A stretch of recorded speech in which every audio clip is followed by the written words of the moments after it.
Assalamualaikum warahmatullahi wabarakatuh. Sebelumnya saya ucapkan terima kasih kepada kawan-kawan yang udah mampir di channel saya ini. Semoga kawan-kawan selalu dalam lindungan Allah Subhanahu wa Ta'ala.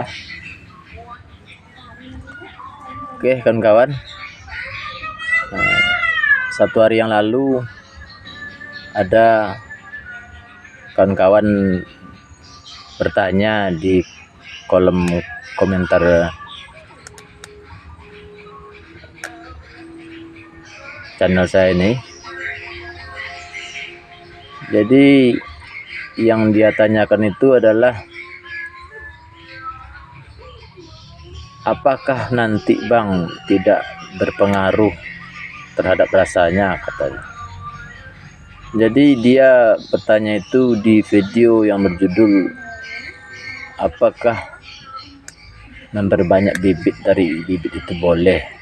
Jadi di video itulah dia bertanya. Jadi untuk lebih jelasnya video itu bisa dicek di daftar video saya. Jadi saya akan coba jawab pertanyaan kawan itu yang namanya tidak saya sebutkan di sini. Mungkin barangkali dia tak ingin sebutkan namanya. Oke, saya akan coba membantu menjawab pertanyaan dia, dan sekaligus bagi kawan-kawan yang melihat video ini yang tidak bertanya apa-apa, ya, barangkali bisalah sebagai referensi atau berbagi pengalaman aja kita di sini. Saya nggak bermaksud merasa lebih tahu dari kawan-kawan.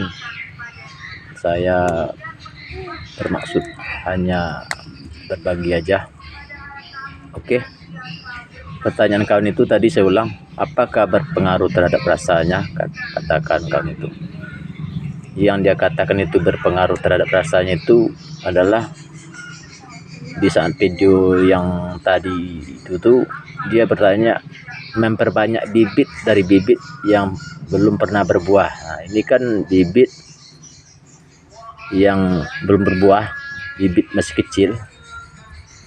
Ini bibit ini hasil sambung pucuk dari indukan yang sudah pernah berbuah. Sedangkan bibit ini bibit biasa aja, bibit ditanam dari biji durian lokal tanpa dilakukan penyambungan. Nah, ini belum disambung nih. Jadi kalau memperbanyak bibit dari bibit yang belum pernah berbuah itu bisa. Misalnya ini kan belum pernah berbuah ini. Tapi kan pucuk ini kan berasal dari indukan yang sudah pernah berbuah. Nah, jadi walaupun ini belum pernah berbuah, bisa kita ambil nanti misalnya mata tunasnya di atas. Nah, kita sambungkan dengan ini. Nah, insya Allah nanti jika ini berbuah 4 atau 5 tahun kemudian, jika perawatannya bagus, maka nanti ini akan menyusul pula belakangan dia berbuah. Nah, menyusul ini. Mungkin dia tak akan sama berbuah, cuman jaraknya tidak jauh lah. Soalnya kan yang saya bilang tadi itu tuh tunas ini kan yang paling atas ini kan udah pindah ke sini ya. Jadi umur ini nanti dengan umur tunas yang paling atas ini, walaupun udah pindah dia ke sini, kayak tuanya sama, umurnya sama.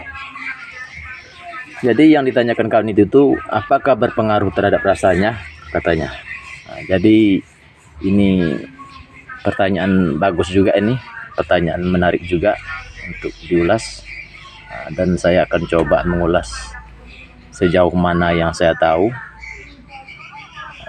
Jika ada nanti kawan-kawan yang lebih paham dari saya, nah, silahkan kasih masukan ke saya. Nah, kita berbagi saja di sini. Oke kawan-kawan, apakah berpengaruh terhadap rasa durian itu? Jadi saya cobalah mengulas dengan cara saya, cara sederhana.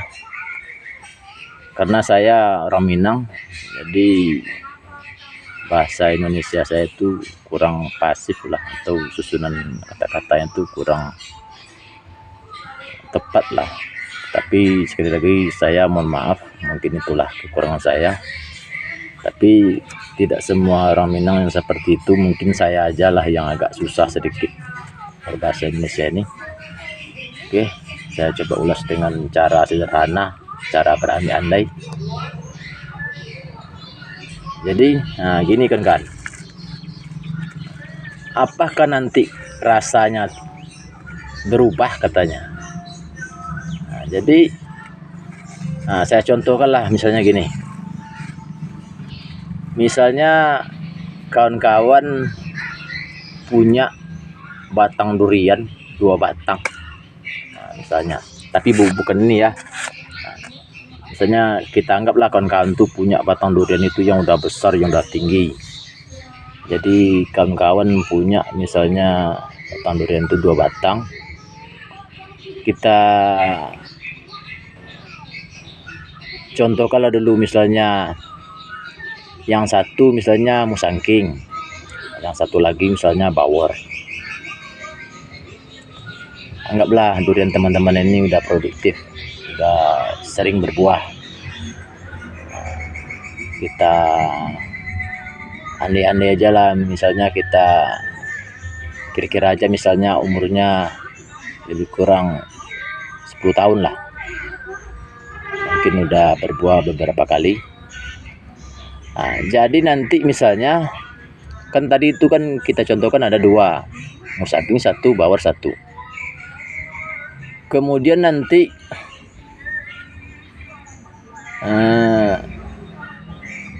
kawan-kawan semai lah misalnya nanti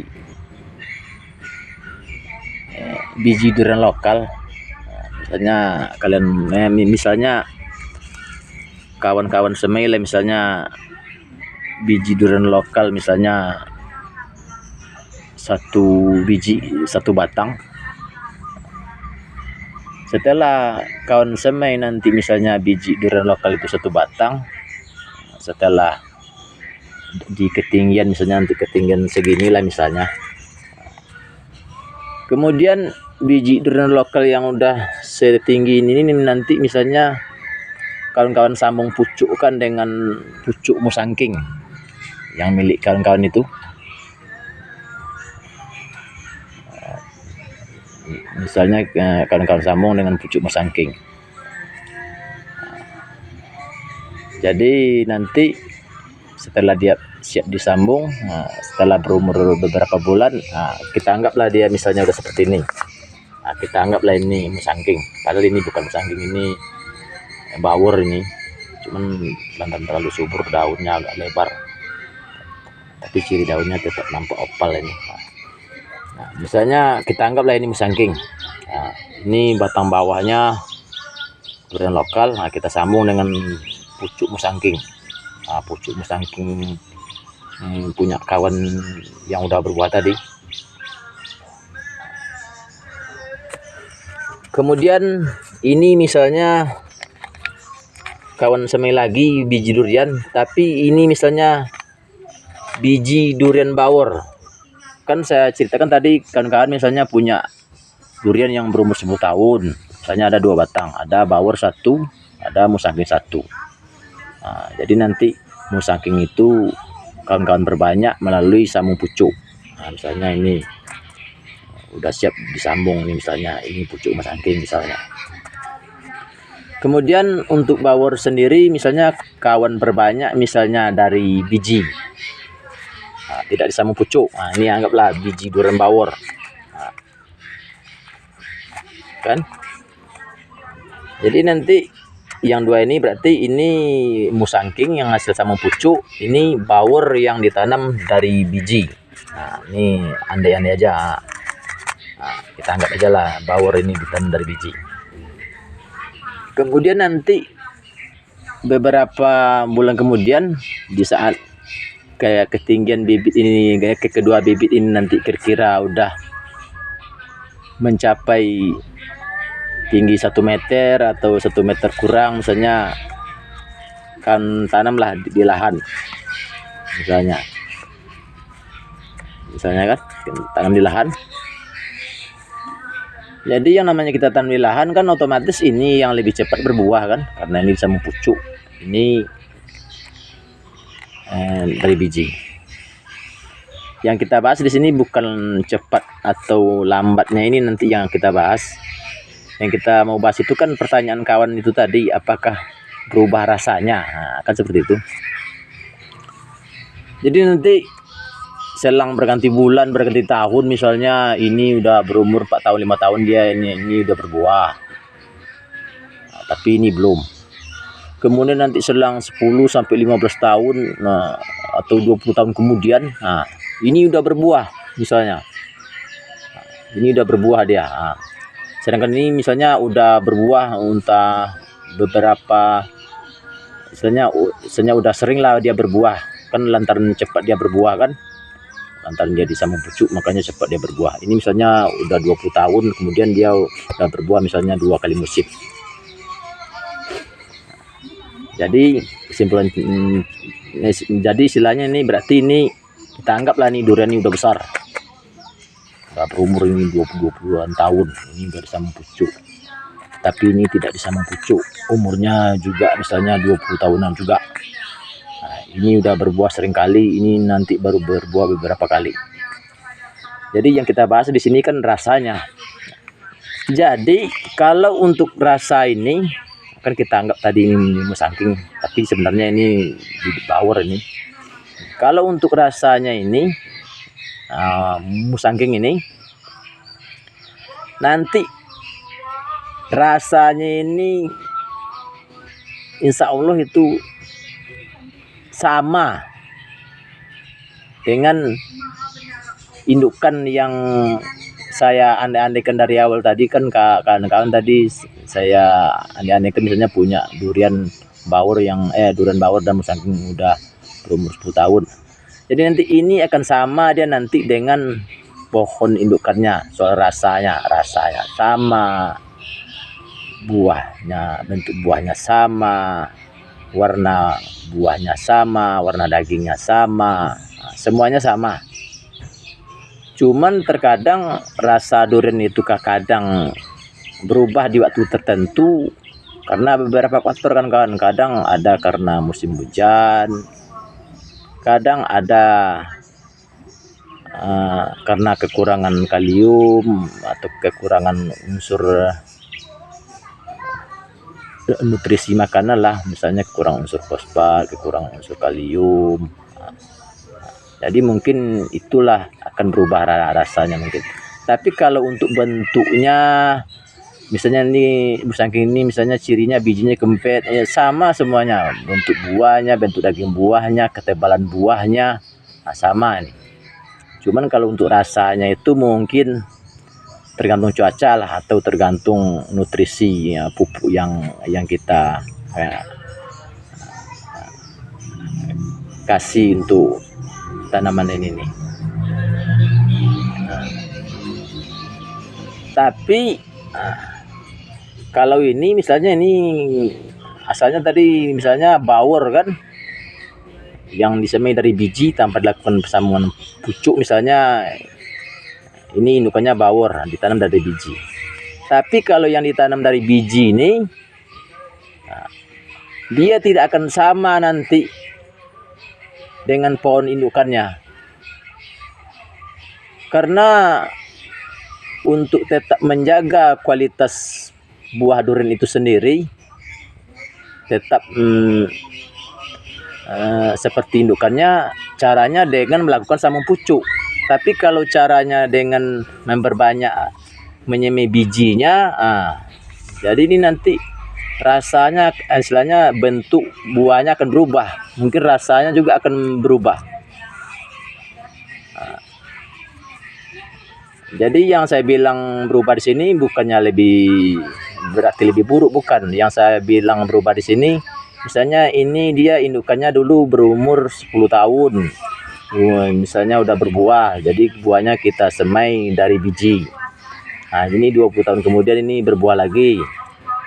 Berbuah pula dia ini kan. Jadi ini nanti lantaran disemai dia dari biji, bisa jadi dia lebih enak daripada indukannya, bisa jadi dia lebih kurang lah, istilahnya lebih kurang lah bagusnya hasilnya dari indukannya.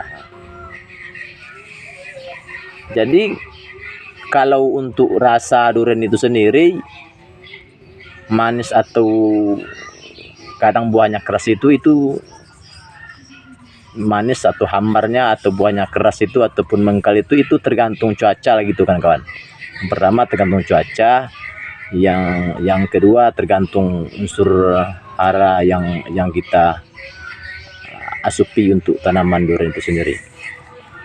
Nah, jadi kesimpulan dari video saya ini, jadi nanti jika ingin nanti rasa buah durian itu atau bentuk buah durian itu, bentuk dagingnya itu tidak berubah setelah kita perbanyak, misalnya setelah kita kekembangbiakkan.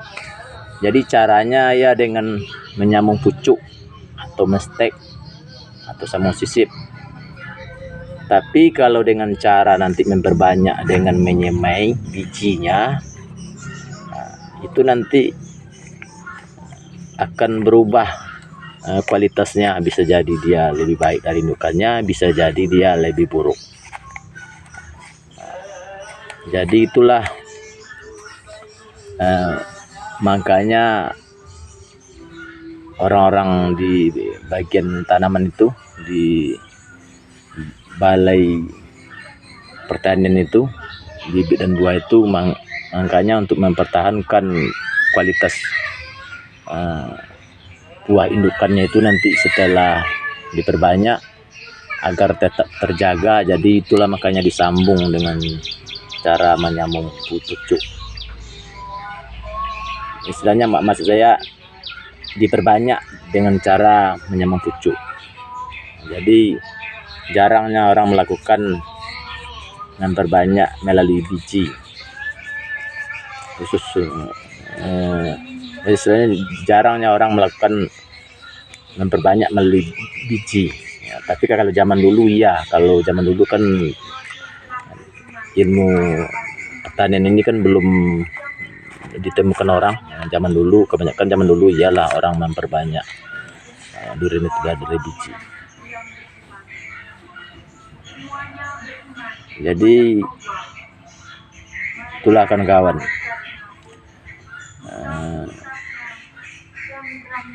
orang jarang mengawinkan bunga jantan dan bunga betina pada durian ini ya. Jadi saya coba pula bahas ini untuk berbagi pengalaman aja. Istilahnya durian bawor, durian montong, durian musangking, super tembaga itu adalah asalnya semua itu kan biji durian lokal, istilahnya asalnya durian lokal. Cuman lantaran dia rasanya enak, dagingnya tebal, kan jenis durian itu kan banyak itu yang tumbuh liar di hutan itu atau yang dibudidayakan orang itu, banyak macamnya itu. Cuma nanti dari sekian banyak macam itu mana yang bagus rasanya, kualitasnya, ketebalan dagingnya, legitnya, warnanya. Nah, jadi nanti mana yang lebih bagus, itulah yang dilakukannya sambung pucuk. Kemudian diperbanyaknya lah melalui sambungan pucuk agar rasanya tak berubah. Jadi dikasihnya lah nama durian itu tuh. Kadang menurut nama penemunya lah, bisa jadi nama daerah dia, ataupun nama-nama barang-barang tertentu yang mirip dengan durian itu, atau nama-nama binatang kayak durian musangking itu kan. Jadi tidak ada orang memperbanyak itu, istilahnya tidak ada orang mencari bibit unggul itu dengan mengawinkan bunga jantan dan bunga betina pada durian. Kalau tanaman lain mungkin ada. Kalau pada durian ini nanti kalau kita kawinkan bunga jantan dan bunga betina durian itu saat dia berbuah, saat dia mulai memunculkan bunga, bisa dikawinkan sama kayak tanaman buah pada umumnya. Cuma nanti setelah dikawinkan itu, setelah berbuah dia, buah hasil perkawinan itu setelah berbuah, masak buahnya itu, kita makan buahnya, bijinya itu, kemudian kita semai. Setelah kita semai nanti kita harus menunggu lebih kurang 20 tahun menunggu dia berbuah. Kenapa harus kita tunggu dia berbuah? Supaya nanti kita tahu kualitasnya. Apakah hasil perkawinan antara bunga jantan dan bunga betina itu nanti hasilnya bagus atau kurang bagus. Jadi mengawinkan bunga jantan dan bunga betina pada tanaman itu bisa, cuman hasilnya tidak bisa kita tentukan. Yang menentukan hasilnya itu Tuhan, itu yang bisa menentukan. Oke, nanti kita lakukan nanti penyambungan kan, istilahnya maksudnya kita lakukan nanti perkawinan antara bunga jantan dan bunga betina. Kemudian setelah dia berbuah, kita semai lah bijinya itu. Kita tunggu misalnya 20 tahun kemudian. Yang bikin yang bikin lantaran orang kurang mau itu lama menunggunya itu.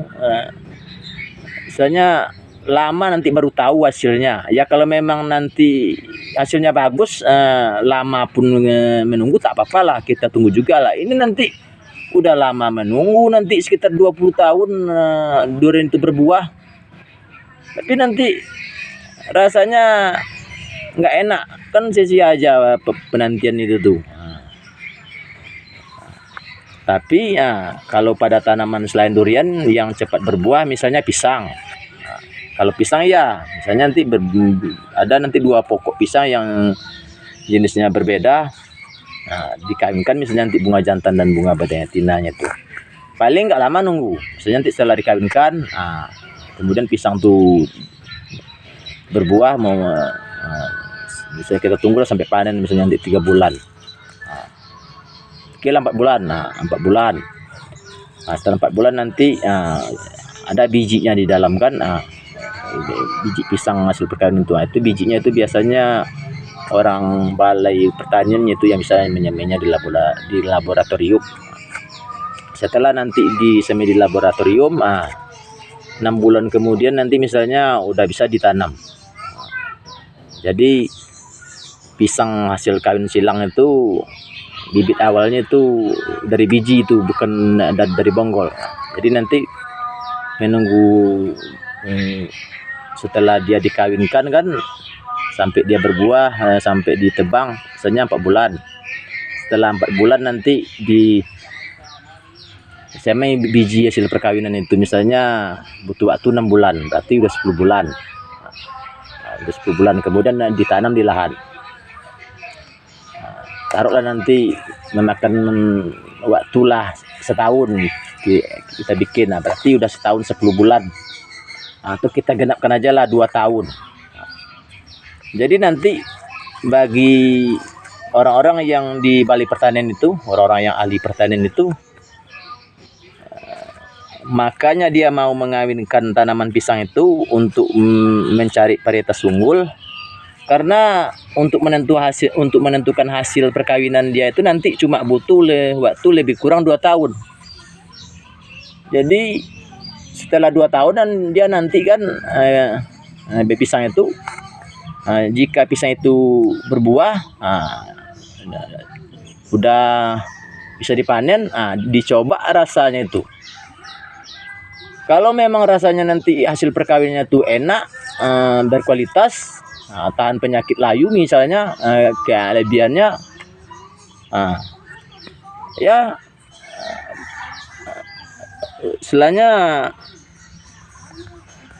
lumayan lah istilahnya, dapat varietas baru kan untuk dikembangkan.